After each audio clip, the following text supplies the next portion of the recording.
அனைவருக்கும் வணக்கம்.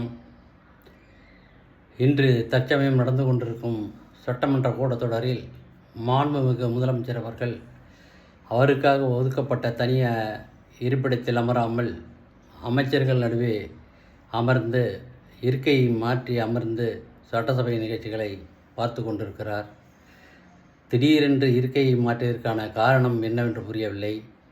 ஏனென்றால் அவருக்காக ஒதுக்கப்பட்ட இருக்கையில் அமராமல் அமைச்சர்கள் நடுவே அமர்ந்து சட்டசபை நிகழ்ச்சிகளை பார்ப்பது என்பது இதுவரை யாரும் செய்ததில்லை. எத்தனையோ முதலமைச்சர் வந்திருக்கிறார்கள். அவர்களெல்லாம் அவர்களுக்கென்னு ஒதுக்கப்பட்ட தனி இருக்கையில் அமர்ந்துதான் அவர்கள் சட்டசபையில் விவாதங்களுக்கெல்லாம் பதிலளித்து 110 விதியின் கீழெல்லாம் பதிலளித்திருக்கிறார்கள். இப்பொழுது மாண்புமிகு முதலமைச்சர் அவர்கள் இது போன்ற ஒரு திடீரென்று இருக்கையை மாற்றியிருப்பது வியப்பாக உள்ளது. இதனுடைய கருத்துக்களை உங்களுடைய கமெண்டில் தெரிவிங்க. நன்றி, வணக்கம்.